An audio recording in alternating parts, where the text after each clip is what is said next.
피아노 치는 걸 좋아했어요. 5살에 7살인 저희 언니가 피아노 학원에 갔다가 지영아 피아노라는 걸 내가 칠 줄 안다라고 종이 건반 위에서 잘난 척을 하길래 제가 딱 한 끼를 굶으면서 데모를 했죠.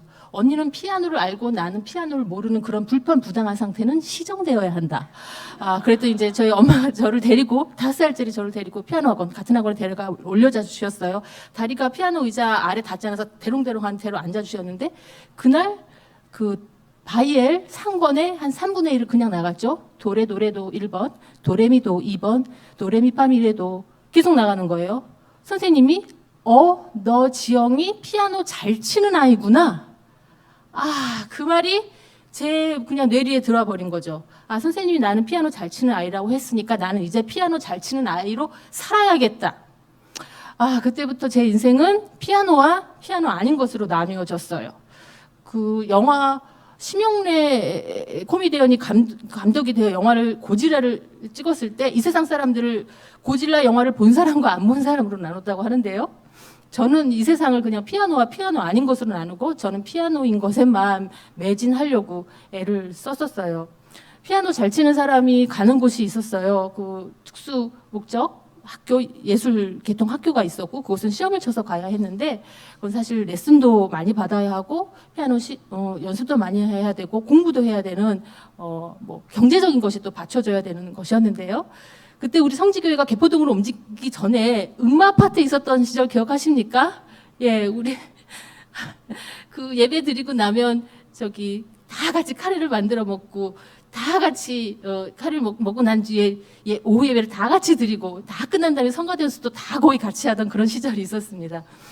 그때 제가 주일학교 피아노 반주자를 했었었고요. 당시 80년이니까요. 뭐 석유 1차 파동, 2차 파동 있고 그럴 때라서 저희 아버지가 사업하시다가 그때 좀 안 좋아지셨었어요. 그래서 피아노를 영 치기가 쉽지가 않았어요. 그래서 피아노를 안 치겠다고 이제 했어요. 그랬더니 제가 피아노를 안 치게 됐다는 주일학교 반주자 지영이가 피아노를 안 치게 됐다는 소문이 성지교회 예배실, 목양실, 방송실에도 다 알려졌어요. 그런데 당시 교회 다니시던 분 중에 피아노 선생님 하시던 분이 저를 밤중에 찾아오셔서 지영아 너 피아노 잘 치는데 한번 너랑 나랑만 열심히 해서 예원학교 시험 보자 그러셨어요. 시험을 쳤어요. 예원학교 시험을요. 어떻게 됐을까요? 합격을 했어요. 합격을 했는데 저희 어머니께서 예원학교에 등록을 하자고 그러셨을까요? 안 하자고 그러셨을까요? 안 하자고 하셨어요. 안 하자고 하셨어요. 음마 아파트 2동인가 3동에서 안 하자고 하셨어요. 그래가지고 예원학교 그 등록 마지막 날까지 예원학교에 그 중구 정도 예원학교 그 월사금 내야 이제 등록되잖아요. 다른 집은 붙었다고 지금 떡을 돌리는데 저희는 안 가기로 했어요. 그리고 그 금요일 저녁 6시를 넘겼어요. 근데 끝나고 당시 저희 아버지 창원에 계시다가 잠시 서울에 와 계실 때였는데 퇴근하시더니 내가 들러서 중구 정동에 가서 등록하셨다는 거예요. 그러니까 저는 그 하루에 천국과 지옥을 다 왔다 갔고 완전히 안 가려다가 또 다시 가게 된 예원이라서 그때부터는 이 한 몸 피아노 열심히 쳐서 엄마 아빠 눈에서 눈물 닦아드려야지 라는 그냥 그 생각으로 지냈던 것 같아요.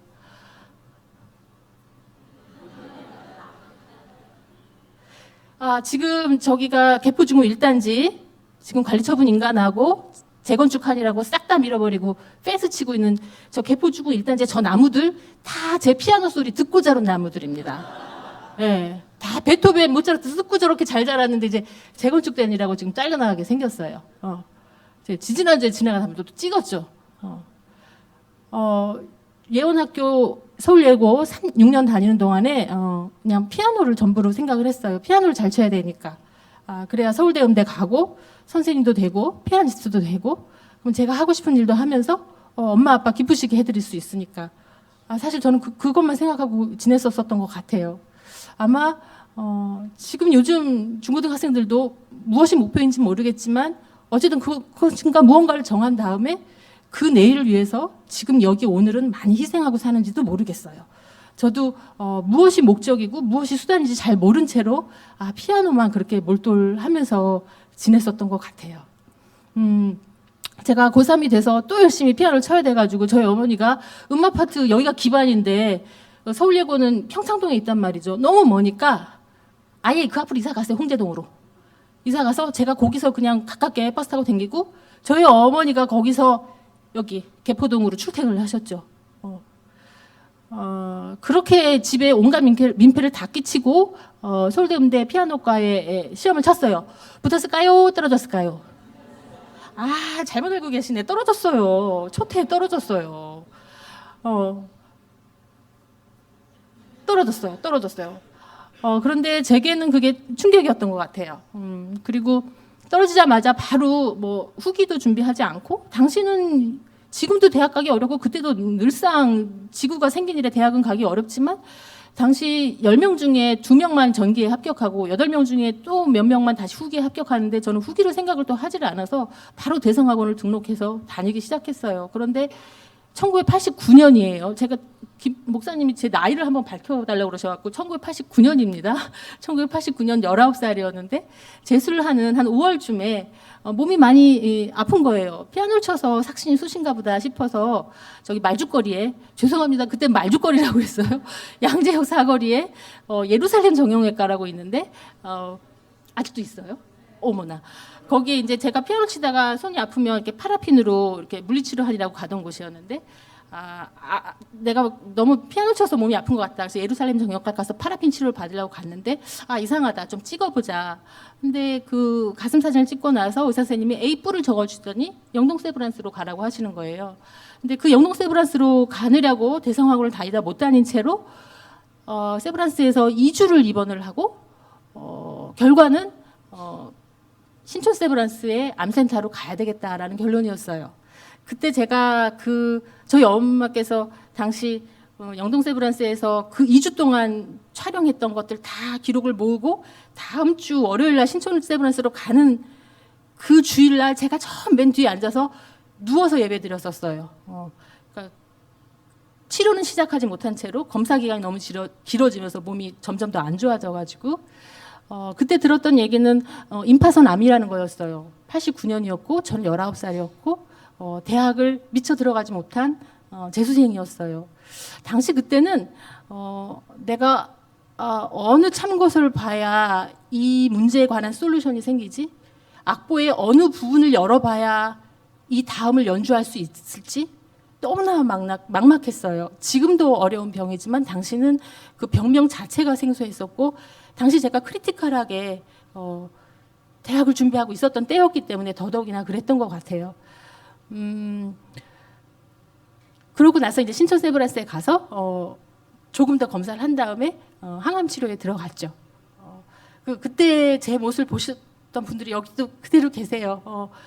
그분들이 저한테 용기를 많이 주시고 말없이 위로해 주시고 와서 손잡아 주셨던 집사님, 권사님들, 장로님들이 여기 다 계셔서 그래요.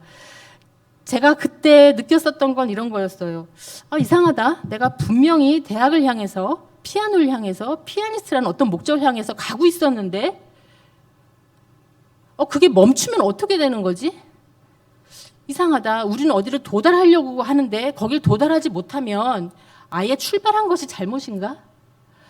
그러니까 저는 당시 터널의 한중간에 있었는데요. 터널 끝으로 나가서 출구로 가기엔 너무 멀고 돌아가기엔 벌써 이미 너무 많이 왔어요.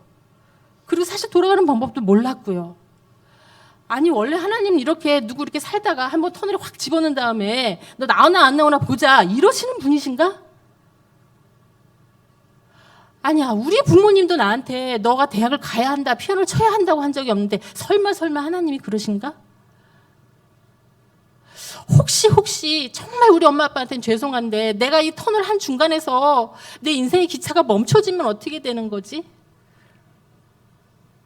그러면 나는 아직 종착역에 가지도 못한 채로 기차가 여기서 멈춰서고 난 여기서 그만이라고 한다면 난 지금까지 무슨 의미로 산 거지? 나는 우리 엄마 아빠한테 아직 돌려드리지도 못했는데 그 터널의 한중간에서 제가 발견을 했던 거는요. 하나님은 터널 끝으로 나오라고도 하시지도 않는구나. 너는 그 터널로 들어가야 되라고 하신 적도 없구나. 너 피아니스트 되라고 말한 적도 없고 서울대음대 붙어야 된다고 말씀하신 적도 없으세요. 제가 정했어요. 제가 하고 싶다고 했어요. 하나님은 솔직한 말로 제가 미술을 전공하던 수학을 전공하던 무슨 농생화학을 전공하던 아무 상관이 없으세요. 내 인생의 기차가 계속 칙칙폭폭 잘 가던 내일 서버리던 간에 지금 이 순간 하나님 앞에서 반짝반짝 초롱초롱한 존재로 살아있다는 거 한 가지만으로 하나님은 더 이상 저한테 바라시는 게 없으셨어요. 원래 그러셨어요. 몰랐어요. 내가 뭘 해야만 돼야만 육신의 부모님께도 보답하는 거고 하나님께도 보란듯이 되는 것으로 제가 잘못 해석하고 내가 그렇게 행동하고 그러니까 내 욕심으로 맞춰가고 있었던 거예요. 여기까지 깨달은 건 좋은데 아직 눈 떠보니까 또 터널 한가운데인 거예요. 항암 치료를 한번 하러 신촌세브란스에 갔다가 오는 택시 안에서 음마아파트 23동까지 들어와서 올라가서 화장실까지 가야 내가 토하는데 그 전부터 토하기 시작하는 거예요. 그러기를 하루 이틀을 계속 토하는 거예요. 음마아파트 그 후문에 베스킨라빈스라고 새로 생겼어요. 엄청 비싼 아이스크림이에요. 그 당시에 제가 하도 토하고 나서 토할 때마다 위액이 나오고 위액이 노란색이 나오면서 이 식도를 다 태워버리니까 엄마가 후다닥 나가서 베스킨라빈스에서 체리 주빌레, 아몬드 봉봉 이런 걸 사오세요. 제가 보기엔 너무너무 비싼 아이스크림이에요. 그거 먹고 다 소화시켜도 미안한데 저는 먹고 10분 후에 다시 토해요. 엄마 이렇게 비싼 아이스크림을 왜 샀어? 너 토할 때 들 뜨거우라고. 나오는 훑어 나오는 동안 체리 주빌레 너가 좋아하는 맛이라도 한 번이라도 좀 나오라고. 그런 시간들이 지나갔었어요. 그리고 어떻게 됐을까요?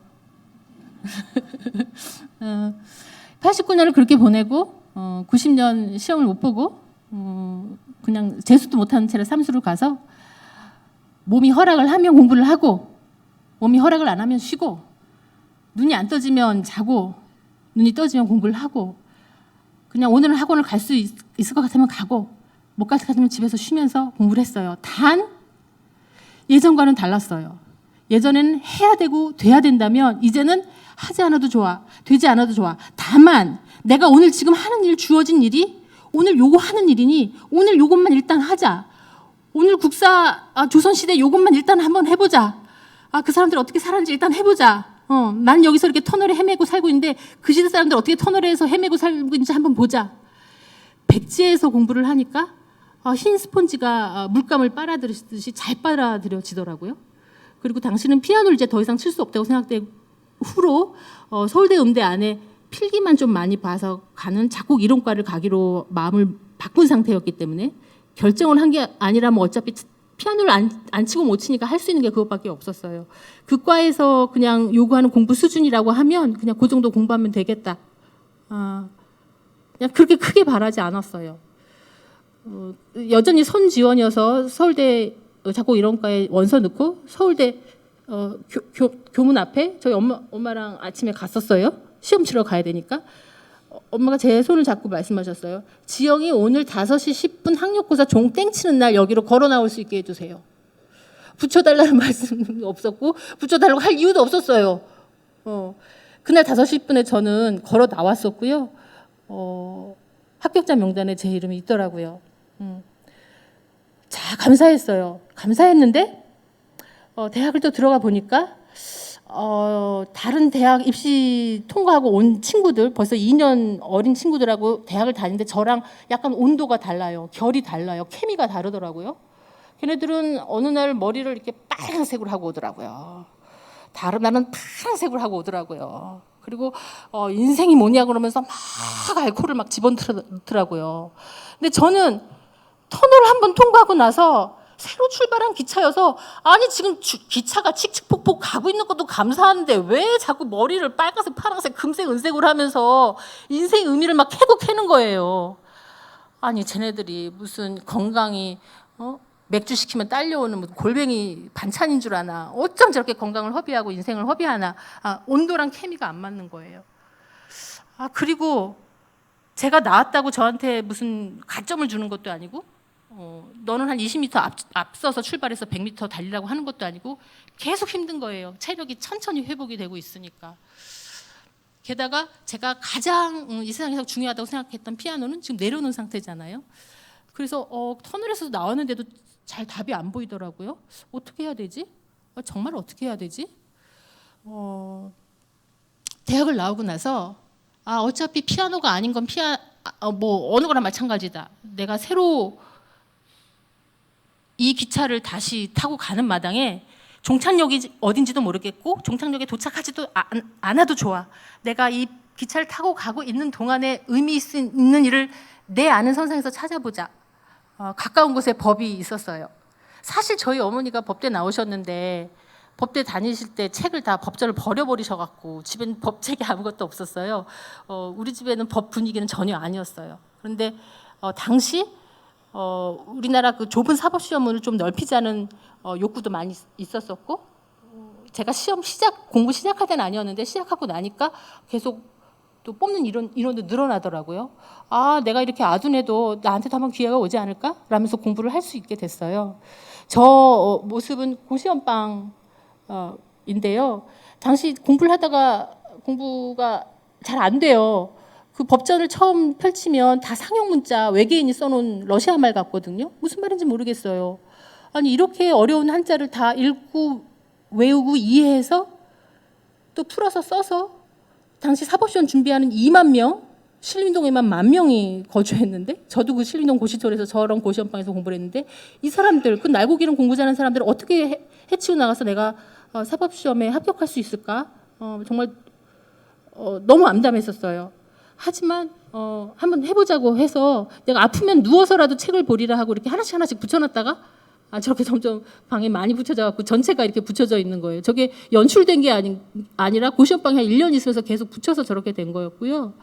저 방 나오는 날 저희 어머니가 저걸 다 띄는데 2시간 걸렸고 소각봉투 3개인가 사서 다 집어넣어서도 다 안 들어갈 정도였어요.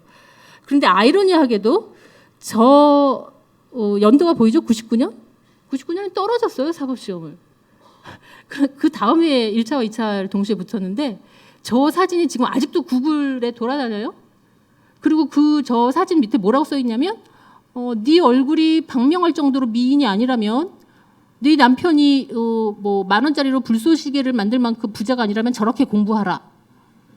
바이 피아노 치는 변호사. 이렇게 써 있어요. 제가 쓴 거 아니에요.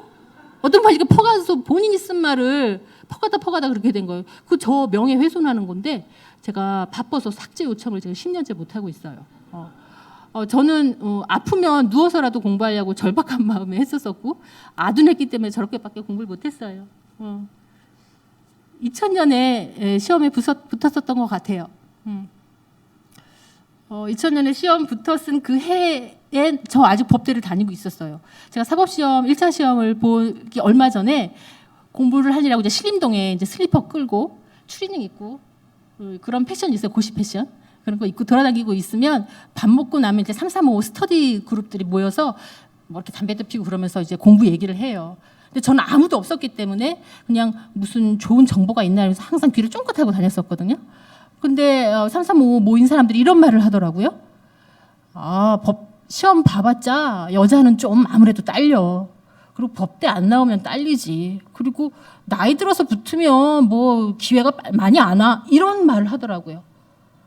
여자? 성별은 못 바꿉니다. 나이? 못 바꾸죠. 아픈이라고 제가 7, 8년을 늦었는데요.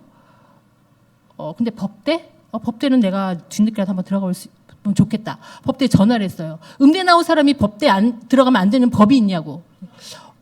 그런 법 없대요. 알겠다고 해서 끊었어요. 그래서 편입시험 때 그냥 제가 원서를 해서 냈어요. 다들 너무너무 당황했는데 점수가 간당간당 된 데다가 음대생이 법대에 들어오면 안 된다는 법이 없으니까 법대에서 법대로 받아준 거예요.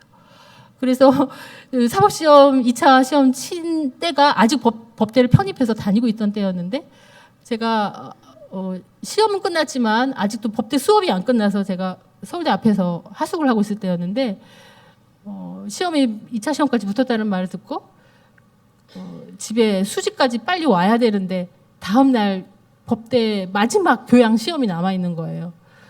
그래서 그 시험을 마치고 제가 그때 수지까지 가기 굉장히 힘들었어요. 신분 당선 이런 거 없습니다. 2시간인가 걸려서 신림동에서 수지를 갔더니 저희 아버지랑 저희 어머니가 하루 동안 식사도 안 하고 주무시지도 않고 화장실도 안 가시고 그냥 앉아 계시더라고요. 제가 붙었다는 걸 들은 이후로 하루 동안을 너무 놀라시고 너무 좋으셔가지고 저는 결과 때문에 부모님께 감사하기보다는 그 과정을 지켜주셨던 게 감사하고요. 제가 시험 공부를 저렇게 하는 동안에 옆에서 얼마나 말이 많았겠습니까? 얼마나 욕심이 많으면 피아노 하다 관뒀으면 그냥 뭐 다른 거 하지 뭐 법공부까지 하냐 그랬을 텐데 저희 어머니나 저희 아버지는 저한테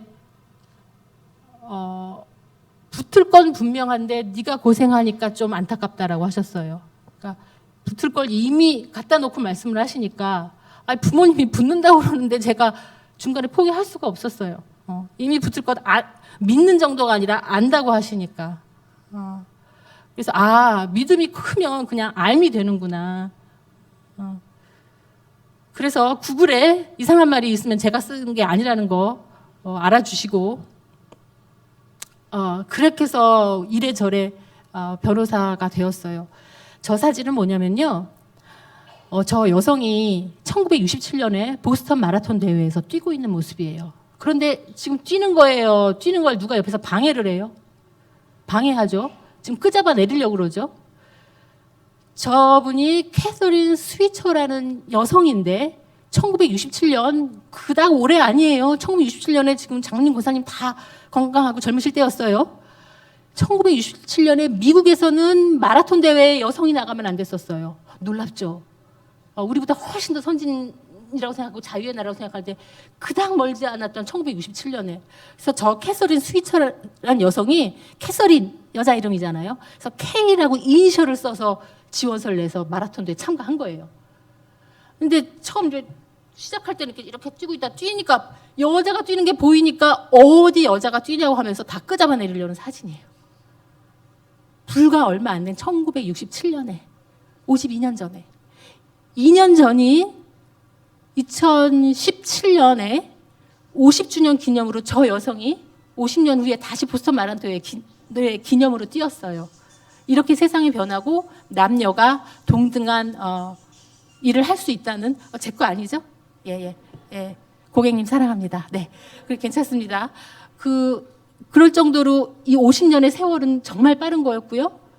또 다시 보면 우리한테는 지금도 보이진 않지만 저렇게 누군가 나를 끄잡아 내린 게 있어요.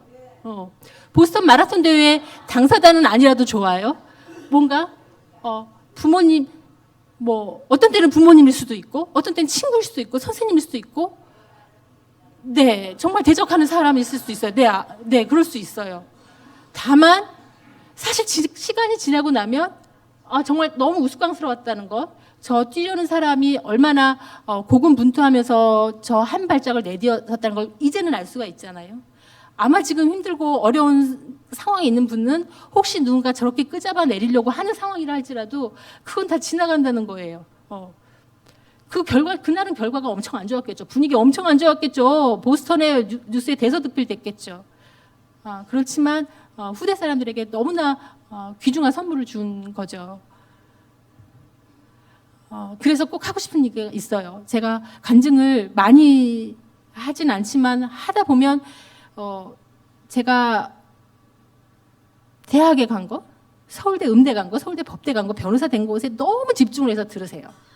그리고 이제 집에 가서 우리 아이한테 뭐라고 얘기를 해야 되나, 어디서부터 이야기를 꺼내서 이 아이를 책상에 앞에 앉혀야 되나, 이제 그걸 이제 내가 오늘 간증 듣고 왔어, 이렇게 이제 준비를 하시는 게 보여요.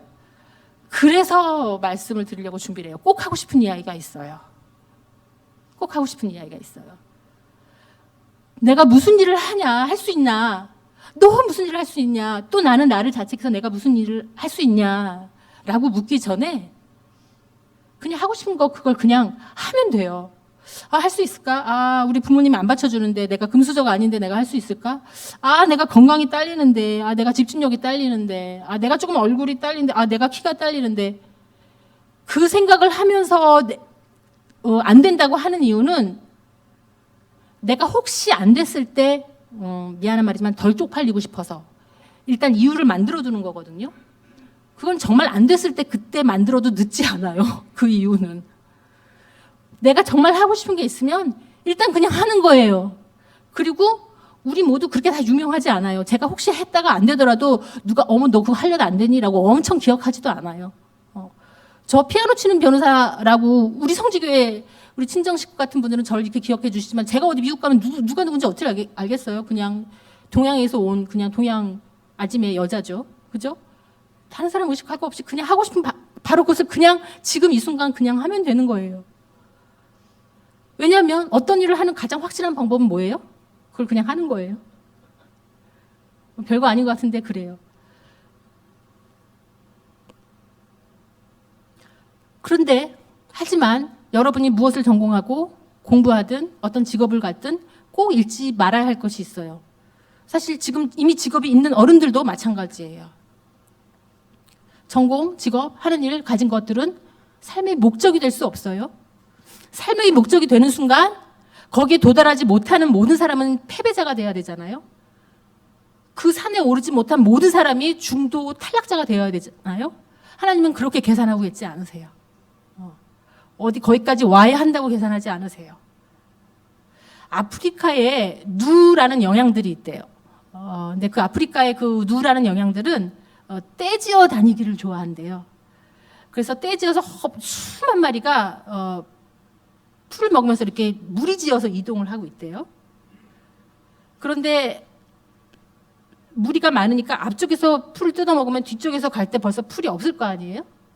그러니까 뒤에서 쫓아오던 영양떼들이 저 앞쪽으로 조금 일찍 나가면 내가 풀을 더 싱싱한 걸 먹을 수 있겠다 싶어서 약간 속도를 내기 시작했대요. 그러니까 뒤에 쫓아오던 영양들이 쟤 왜 저렇게 실룩실룩 빨리 가지?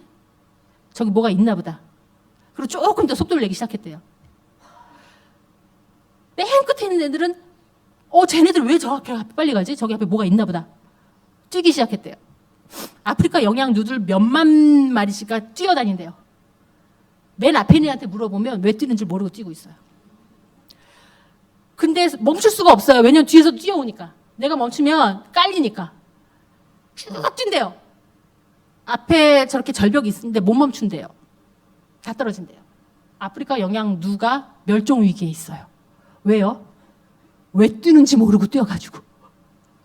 한번 뛰기 시작한 걸 멈추질 않아가지고.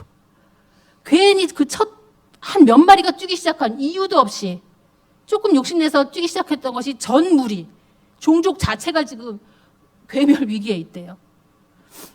혹시 우리가, 혹시 내가, 혹시 제가 내가 지금 열심히 뛰고 있는 거, 내가 열심히 뭔가 돈 벌려고 하고 있는 게 무슨 목적인지도 모르고 거기에 도달해야만 하는 것으로 내가 착각해서 무작정 가고 있지는 않은지, 혹시 내가 아프리카 영양 누처럼 뛰다가 그 관성에 멈추지 못해서 진짜 스톱해야 될 때 스톱하지 못하는 것은 아닌지, 혹시 하나님이 19살에 너 한번 그렇게 한번 스톱해봐, 별거 아니야, 그리고 다시 뛰어도 돼, 하나님은 얼마든지 다시 스톱도 하고 다시 가게 할 수 있어, 걱정하지 마 라는 걸 조금 일찍 알려주시려고 19살에 내게 그 터널을 만들게 해주신 것은 아닌지, 그런 시간이 지남에 따라 감사가 점점 늘어나고 있는 것 같아요.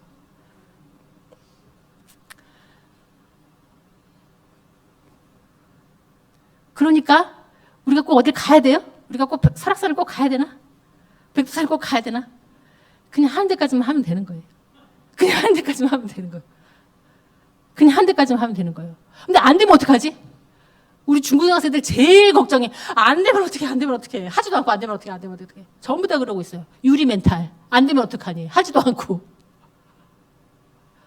안 되더라도 괜찮아요. 왜요?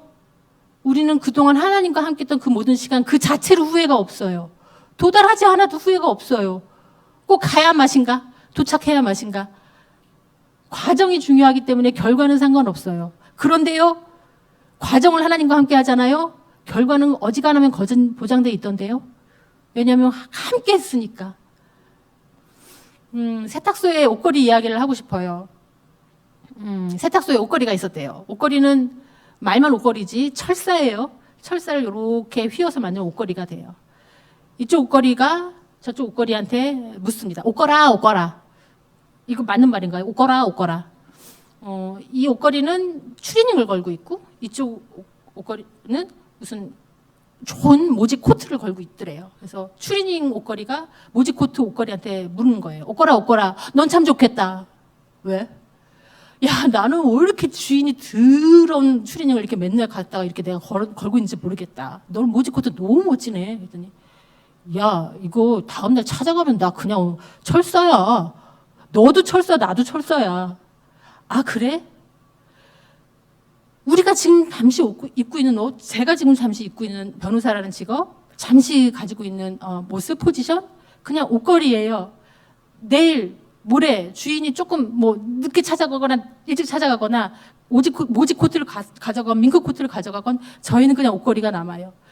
이게 아주 큰 소망이 돼요. 왜냐하면 또 다른 새로운 옷이 들어와서 나한테 걸릴 수가 있으니까. 그리고 내 옷이, 내 옷걸이가 무슨 옷을 걸었건 간에 그것은 달린 목적에 상관이 있는 것이지 내 존재 자체를 망가뜨리거나 내 존재 자체를 과대평가하게 하는 그 어떤 것도 될 수 없으니까. 나는 그냥 옷걸이니까. 이건 제 얘기가 아니고요. 어느 작가분이 그 우화에 나오는 이야기입니다. 옷걸이에요. 옷걸이인 걸로 알고 읽어주세요. 옷걸이인 걸로 알고 주세요. 막 여기서 사진 찍으시는 분들이 있는데 옷걸이입니다. 옷걸이에요. 무슨 일 하는지 궁금해하셔서 적었어요. 저는 지금 법무법인 로고스에서 변호사로 일하고 있어요. 17년째 변호사 일하고 있습니다. 그리고 제가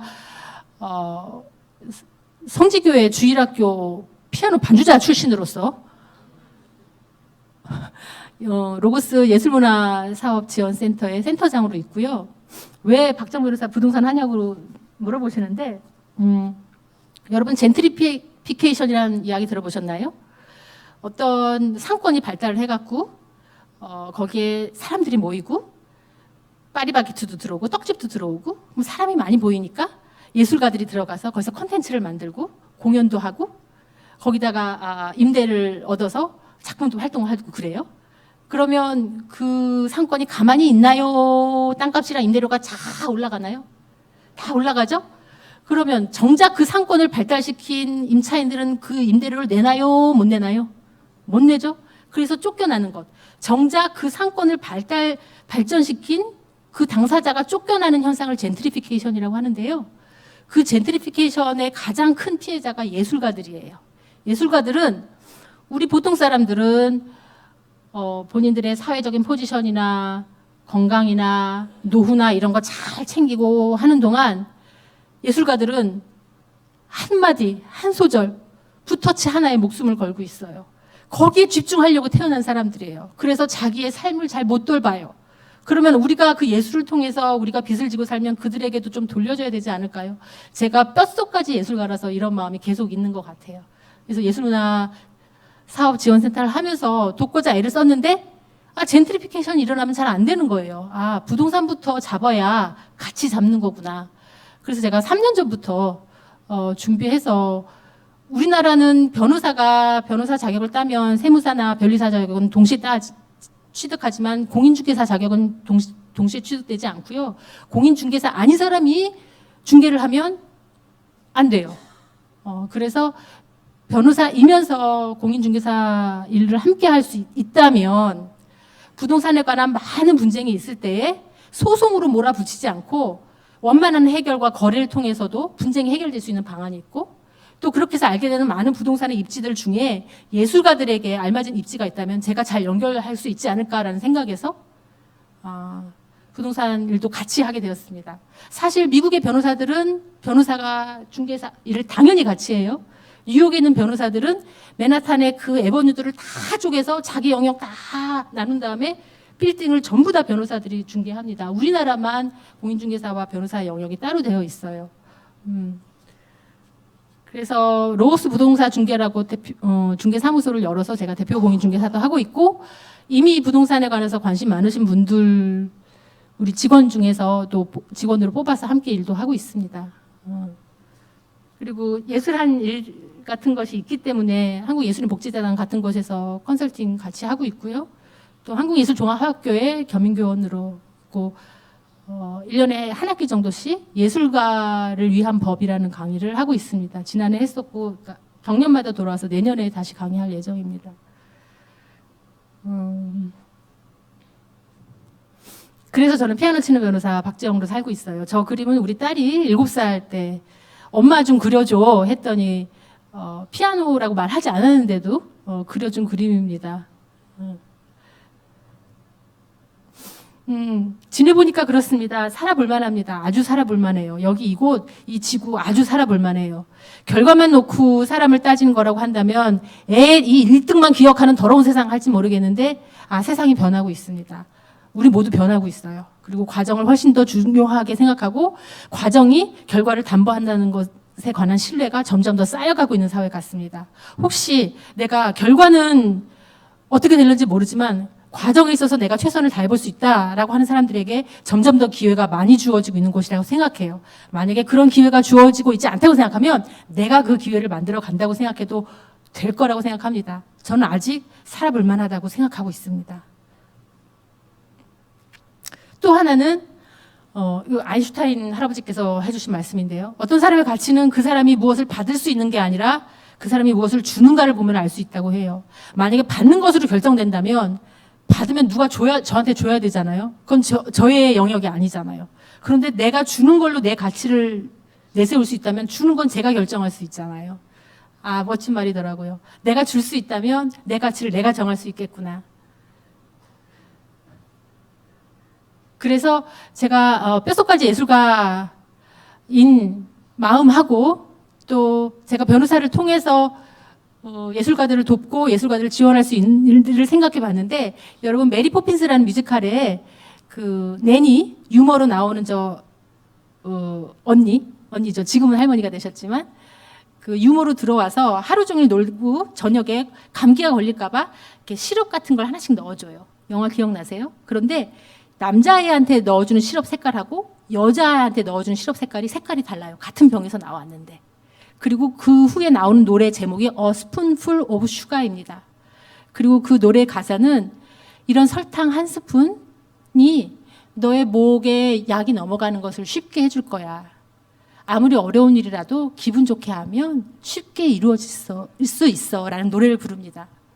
제가 바로 30년 전에 음마파트 뒷상가에 베스킨라빈스에 저희 어머니가 후다닥 달려가셔서 그 목 넘김이 조금 쉬워지라고 설탕 한 스푼 같이 넘겨주라고 사주셨던 베스킨라빈스 같은 그런 달콤함이 마치 예술이 우리 사람들한테 주는 그런 위로가 아닌가 싶어서 설탕 한 스푼이라는 예술 기업을 창업했습니다. 그리고 이 예술이 우리 일반 사람뿐만 아니라 사실은 암투병 중인 유아 청소년들한테 정말로 큰 위로가 된다는 것, 그리고 예술뿐만 아니라 암투병 때문에 학업을 중단하거나 학교 공교육을 받다 못 받다를 되풀이하는 친구들한테는 그 마음과 일상과 학습과 진로를 살피고 돕는 일이 꼭 필요하다는 사실, 제가 너무 절감했었고요. 사실 30년 전에 제가 아플 때 모든 책임과 결정을 저희 부모님들이 하셔야 했어요. 그건 너무나 가혹한 책임을 한 가정에만 지우는 것이었거든요. 그분들은 혼자가 아니라는 것 꼭 알려드리고 싶어서 그 화나 부모님들 곁에 제가 있다는 거, 먼저 좀 걸어가서 잘은 모르지만 같이 손잡을 줄 수 있는 사람이 있다는 거 알려드리고 싶어서 비영리 프로젝트를 시작했습니다. 우주 최강 아싸 박빙 아지매 저고요.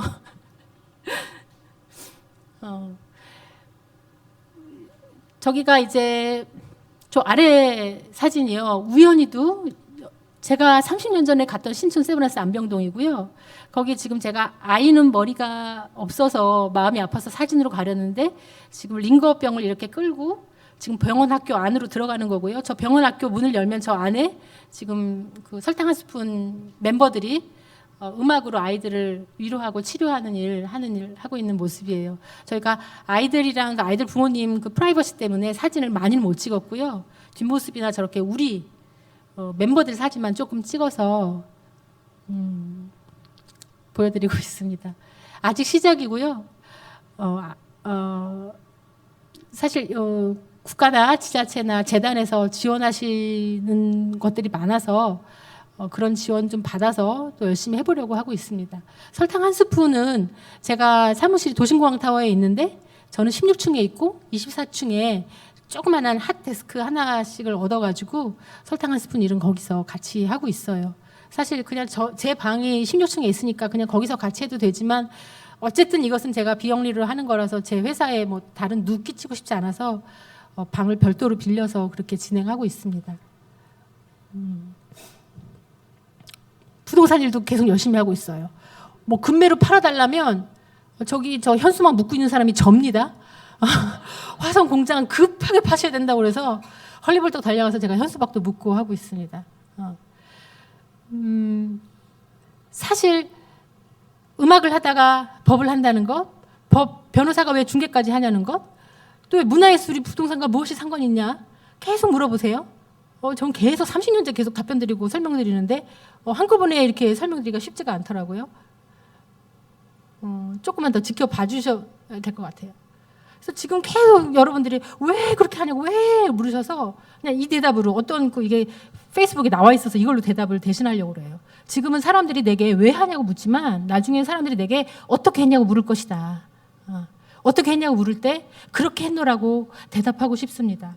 그리고 그렇게라는 속에 내가 있는 게 아니고 그렇게 함께 했던 하나님을 그때라도 다시 증거하고 싶습니다. 여기까지는 제가 다른 교회 갔을 때 하는 얘기 그대로 한 거고요. 오늘은 이 부분부터는 성지교회이기 때문에 처음이자 마지막으로 하는 이야기입니다. 삶에 대한 의지를 계속 강화시키면서 살아왔어요. 하지만 제가 30년 전에 아플 때는 솔직히 제가 혼자 가는 게 억울해서 그냥 같이 지구가 멸망했으면 좋았다는 생각이 많이 들었거든요. 제가 다음번에 항암 치료를 받으러 가면 제가 엄마한테 여쭤봐요. 엄마, 내가 이번에 항암 치료 받기 전에 지구가 망할까? 내가 항암 치료 한 번 더 받고 지구가 망할까? 그럼 엄마가 네가 치료를 받고 나서 지구가 망할 것 같다. 지구가 망하는 것보다 네가 병원 가는 게 더 먼저인 것 같다. 이렇게 농담도 아닌 농담을 그렇게 주고받았던 기억이 나요. 자, 그러면 우리가 천국을 향한 소망을 정말 갖고서 오늘이라도 불러주시면 감사하겠다는 그 마음과 그래도 내가 오늘 내일 지구의 멸망이 와도 내가 오늘 사과나무를 심겠다는 삶의 의지는 너무 배치되는 거 아닌가? 오늘 간다는 사람이면 그냥 다 손 놓고 그냥 기다리면 되는 거 아닌가? 아멘 주여 어서 오시옵소서 그냥 하면 되는 거 아닌가? 삶에 대한 의지와 천국에 가는 소망이 같은 방향인가 반대 방향일까요? 저는 19살 때 너무 어릴 때 삶의 시간의 한시성, 유한성에 관해서 생각하다 보니까 늘 항상 이게 헷갈리고 고민이었어요. 그런데 그 답을 아주 가까운 분이 제게 알려주셨어요. 그분을 여러분들 잘 아시는 분이라서 소개하고 싶어요. 예, 저 트럼펫을 갖고 계시던 주인공이십니다. 그리고 저희 아버지 젊으실 때 모습이에요. 제가 태어나기 전 모습이에요. 저기 안겨있는 사람은 저희 언니예요. 저는 태어나지 않았어요. 저희 아버지가 돌아가신 지 11개월 6일이 되었는데요. 그 이후로 저 사진을 매일 보면서 저희 아버지가 바라봤던 세상은 어떤 세상이었나 늘 보았습니다. 그리고 아버지가 6년 동안 아프시면서 어떻게 그렇게 삶에 대한 의지랑 천국을 향한 소망을 같이 갖고 계실 수 있는지 항상 궁금했어요. 그리고 목사님, 전도사님 오셔서 병원에 오셔서 신방하실 때마다 나는 찬양하는 사람이라서 괜찮다라고 말씀하셨어요. 그 말이 무슨 의미인지 잘 모르겠었어요. 그런데 돌아가시고 나서 저 사진을 매일 보면서 저를 쳐다보시는 저 사진을 계속 여쭤봐요. 그게 그 뜻이었느냐고. 그 뜻이었다고 말씀하세요. 그 뜻이었다고 말씀해 주시는 것 같아요. 삶에 대한 의지와 천국을 향한 소망은 우리 같이 가질 수 있다. 동영상이 하나 있어서 틀고 싶어서 가져왔습니다.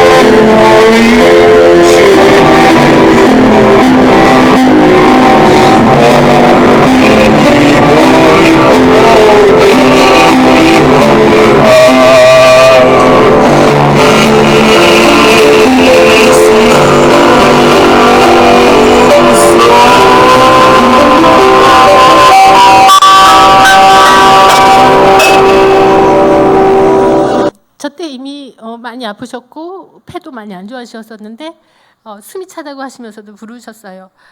삶에 대한 의지와 천국을 향한 소망이 다르지가 않은데 오 데니보이 그곳에 천국을 향한 소망이 표현된 찬양보다 더한 찬양이라고 생각이 되고 제 가슴에 남고, 우리 친정 같은 성지교회 식구분들이 매주 오시는 이곳에 오늘도 저 찬양과 같은 저 음성과 같이 함께 하셨을 것 같아서 보고 싶으실 것 같아서 같이 봤습니다.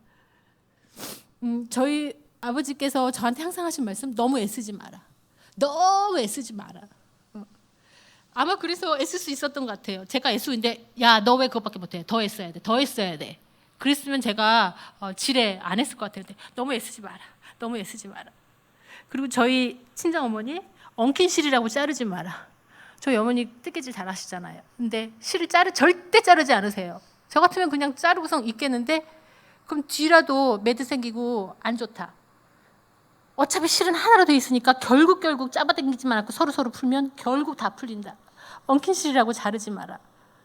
우리 인생 너무 애쓰지 말고 그렇다고 엉킨 실이라고 자르지 말면서 여러분, 우리 하나님 후대하신 그 후대함으로 여러분들이 받으신 고난과 환난이 있다면 그 위로로 다른 분들을 위로해 줄 수 있는 여러분 되셨으면 하는 마음에 같이 말씀을 나눕니다. 말씀 다시 한번 새기고 싶어요. 내 영혼아 내 평안함으로 돌아갈지어다. 여호와께서 너를 후대하심이로다. 우리 하나님이 의로우신 하나님이시고 긍휼하신 하나님이셔서 너를 후대하심이로다.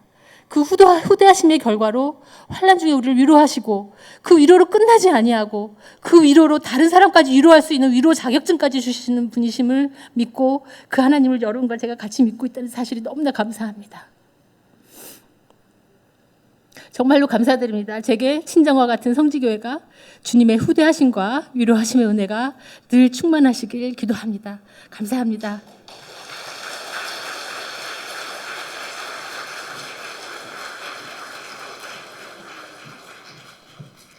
네, 귀한 특강으로 우리에게 하나님의 우리를 향한 마음, 그리고 우리 집사님의 삶을 통해서 그리고 이 땅을 향해서 정말 애쓰지 말라고 그런 마음을 들으면서 하셨지만 그 애씀을 통해서 하나님께서 사역하시는 그 범위가 굉장히 한계 없이 아주 넓고 드넓다라는 마음을 함께 갖게 해주셔서 감사합니다. 우리 집사님 함께 축복하는 마음으로 축복 드렸으면 좋겠습니다. 축복송 함께 하겠습니다.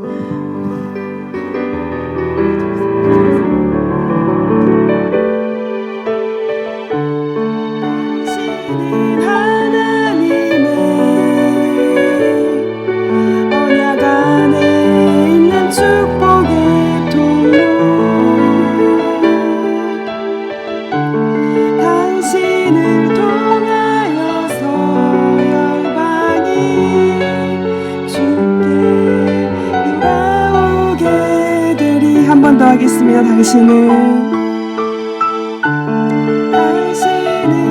하나님의 언약 안에 있는 축복의 통로,